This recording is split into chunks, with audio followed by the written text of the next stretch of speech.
দেশ আজ গণতন্ত্রহীন অবস্থায়। তিনবারের সাবেক প্রধানমন্ত্রী বিএনপি চেয়ারপারসন বেগম খালেদা জিয়ার সঙ্গে দলের ভারপ্রাপ্ত চেয়ারম্যান তারেক রহমানের দীর্ঘ 7 বছর পর দেখা হচ্ছে।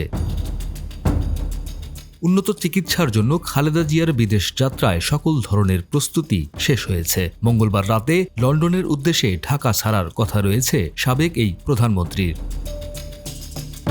ইতোমধ্যে সেনাপ্রধান খালেদা জিয়ার শারীরিক অবস্থা ও বিদেশ যাত্রার ব্যাপারে খোঁজ খবর নিয়েছেন। যাত্রার আগে রোববার রাতে দলের স্থায়ী কমিটির সদস্যদের সঙ্গেও বৈঠকে বসেন খালেদা জিয়া। দিয়ে যাচ্ছেন দলের হাইকমান্ডকে বিশেষ বার্তা। দেশের জনগণের সরকার প্রতিষ্ঠিত হবে। যুক্তরাজ্যে অবস্থানরত বিএনপির আন্তর্জাতিক বিষয়ক একজন সম্পাদক একটি গণমাধ্যমকে বলেন, চেয়ারপারসন মঙ্গলবার রাতে ঢাকা থেকে লন্ডনের উদ্দেশ্যে এয়ার অ্যাম্বুলেন্সে করে রওনা করবেন। বুধবার সকালে লন্ডনে পৌঁছাবেন। বিমানবন্দরে দলের ভারপ্রাপ্ত চেয়ারম্যান তারেক রহমান তার মা ও দলের চেয়ারপারসন খালেদা জিয়াকে রিসিভ করবেন। যুক্তরাষ্ট্রে যাওয়ার আগ পর্যন্ত তিনি সেখানে অবস্থান করবেন। লন্ডনে তার ছেলে তারেক রহমানের সঙ্গে 7 বছর পর দেখা হবে সাবেক প্রধানমন্ত্রী খালেদা জিয়ার। এর আগে 2017 সালের 16 জুলাই চিকিৎসার জন্য লন্ডন গিয়েছিলেন তিনি। সে সময় তার চোখ ও হাঁটুর চিকিৎসা হয়েছিল। 4টি মামলার পরোয়ানা মাথায় নিয়ে ওই বছরের 18 অক্টোবর দেশে ফেরেন খালেদা জিয়া। 2018 সালের 8 ফেব্রুয়ারি জিয়া অরফানেজ ট্রাস্ট সংক্রান্ত মামলায় কারাগারে যান তিনি।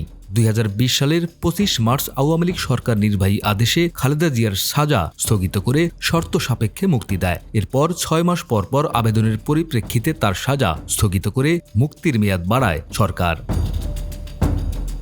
অসুস্থ খালেদা জিয়াকে বহুবার হাসপাতালে ভর্তি হতে হয়েছে। আওয়ামী লীগ সরকার তাকে বিদেশ যাওয়ার অনুমতি দেয়নি। পরে দেশি বিদেশি চিকিৎসকদের তত্ত্বাবধানে রাজধানীর এভার কেয়ার হাসপাতালে অস্ত্রোপচার করা হয়।